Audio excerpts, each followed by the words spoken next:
Hey, good people, how y'all doing? Today I'm going to be giving you all my review on The Real Housewives of Atlanta, Season 14, Episode 12. Y'all bear with me and my voice as we try to get through this video. I am still under the weather, but I'm going to do the best that I can do. So the episode opens up with Sheree and her son Cairo. Sheree is talking about none other than She by Sheree and how she's right now in the process of getting sketches, and she realizes that she wants to make She by Sheree a success. I'm like, girl, all the years we've known you to try to do this She by Sheree thing, I was under the impression that you wanted it to be successful from the jump. You're telling us now you realize you want it to be a success? Oh, I hope so. For you, for your sake, I really hope that it will be. She lets Cairo know that when she does have the men's line come out, I believe she wants him to model for her. Over at Candy's, it's Ace's 6th birthday, and she's thrown together a little party for him. She invites Kenya and Drew over, and their children are so adorable. Candy lets the women know that due to the Omicron virus that was here in New York, she had to shut down her production of Not for Colored Men, I believe it was called. If you guys don't know, this was a Broadway show that Candy was a producer of, and I know people who have gone to the play, and they've said that it was really, really good. And so I feel terrible that this happened. I didn't know what happened with the play. You know, sometimes on Broadway, things are only on for a certain amount of time. So I was thinking maybe that's what happened, but this is what she said happened, and it's very sad. It really, truly is. She breaks down in her confessional because her whole thing was that she wanted other Black creators to have a chance to showcase their skills on Broadway. And so she felt like she was opening up the door for them. And I just have to say, Candy, if this is how you feel, girl, I know that it's a lot of work, but I really do hope that you come out with another Broadway play and that you can fulfill this desire that you have. That's my hope for her because she seems very passionate about it. Over at La Archive, Marlo has invited Sheree and Sonya over, and of course they're talking about the Blue Ridge trip, and Sonya just felt like Kenya was gonna ruin the trip for everyone. And I'm like, girl, I don't see what you saw. I feel like Kenya, yes, she and Marlo weren't getting along, but I don't think Kenya was there to have a beef with Marlo. I think that she was there to just kick it with the rest of the girls. And let's be real, this is a reality show, so Kenya had to be a part of the trip. She could have been very disruptive to the trip, but I think that she tried to be respectful. And I think that Marlo chasing her around and everything else, you're looking for trouble when you do that. So I don't see what Sonya says, but whatever. Marlo again has an issue with Candy. For what? I don't know. I really just feel like Marlo has the issue with Candy because Candy and Kenya are very close, and Marlo will probably never be as close to Candy as Kenya is, so she's jealous. Sonya is telling Kenya and Sheree that she wants this trip to Jamaica to really be a couple's trip. She lets the ladies know to bring like a boyfriend or somebody that you're dating, unless of course you want to.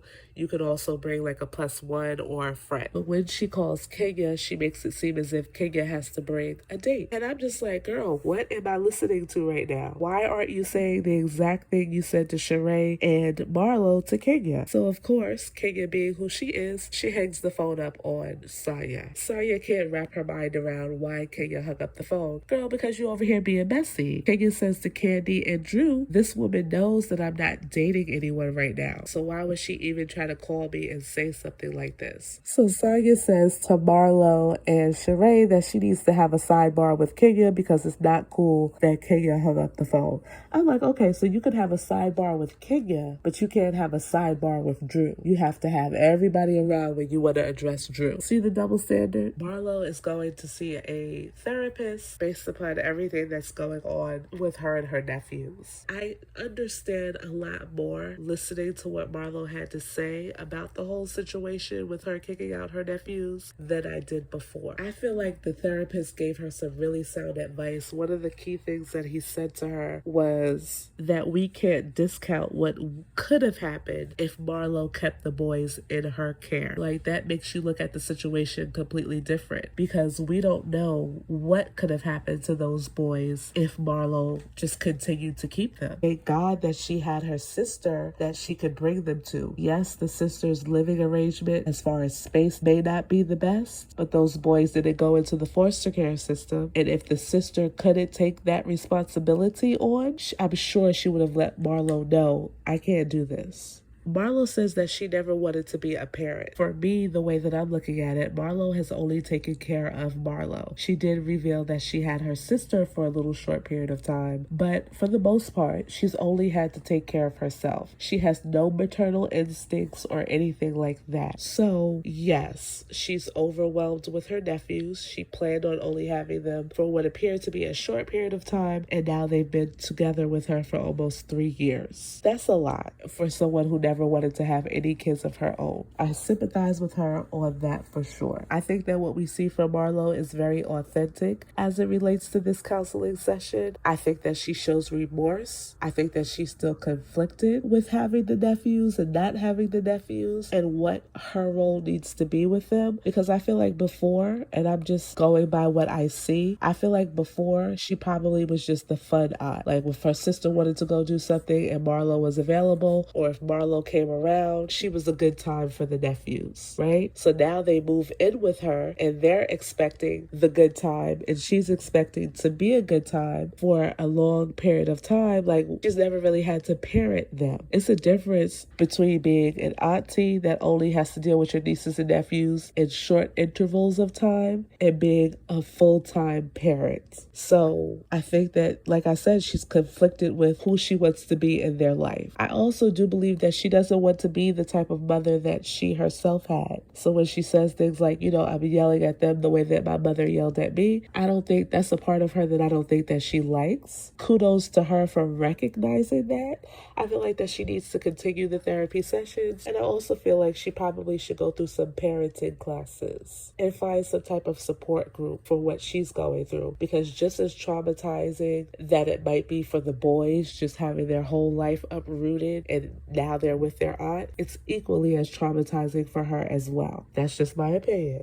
The therapist also gives her some great advice. He tells her, listen, you need to set some boundaries. You need to have a meeting with them every week. Let them know the things that they're doing good and let them know the things that they still need to work on. You need to have some quality time with them. And you also need to let them know at these particular times, I want this, and this done. And I think that that's a great blueprint for how she should run her house. Will she stick with the advice? Time will tell. So both Riley and Kayla are home. It's clear that Candy and Todd have very different parenting styles. Candy seems to be very lenient, very nurturing, and Todd just seems to be very strict and stingy. I just think there's no other way for me to put that. They're sitting down and they're letting their daughters know that they're right now working on their trust. Should something happen to both he and Candy, Todd does not feel like the girls should have a lump sum of money being given to them. He feels like their money should come in intervals at certain times in their lives. I understand where he's coming from. He doesn't want them to blow their money.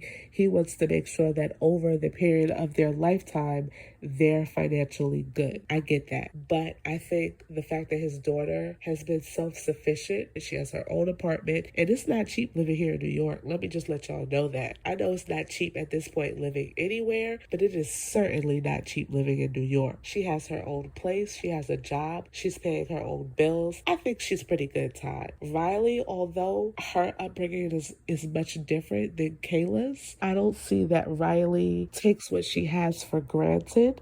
I think that Riley is a very well-rounded young woman. And that just tells you the type of parent that Candy is. And whatever she's done with her daughter, she's done the right thing by her. Okay, now if it was one of these other kids or one of these other shows, I think I would have a different opinion. But I think both of these young ladies, even though they grew up completely different, they got their stuff together. And I think that they're going to be just fine. So I understand Todd's point of view and I understand Candy's point of view. And I think that both styles can work. I think that Candy and Todd, their differences kind of make them work, if you know what I mean. Like them being opposite is a plus for them. It's not a negative. So Todd leaves and he just lets Candy know, listen, put everything in writing. Make sure you have everything spelled out because I don't want these kids coming to me asking me nothing should something happen to you. And that just lets us know like he's just going to yield to his wife's wishes. A part of me was looking at it like, Candy, how you don't trust Todd with with making sure that Riley is good. I mean, he's your husband. Why wouldn't he want to make sure your daughter was good? I just thought that was weird. And there's been a couple of times where she said certain things about him, and I'm like, girl, but that's your husband. But it works for them, so it is what it is.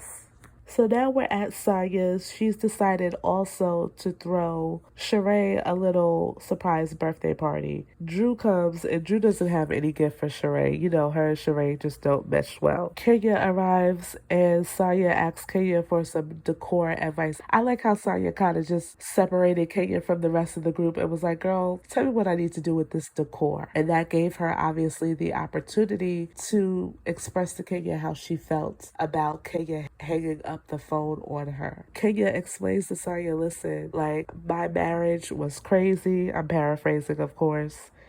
And she let a lot of things slide. And she feels like Sonya's tone was very condescending when she was telling her that she had to bring a date. I totally agree with Kenya. She's spot on. Sonya does apologize to Kenya. Let's talk about this party real quick. Sonya doesn't have any music going. She doesn't have any of her video stuff working.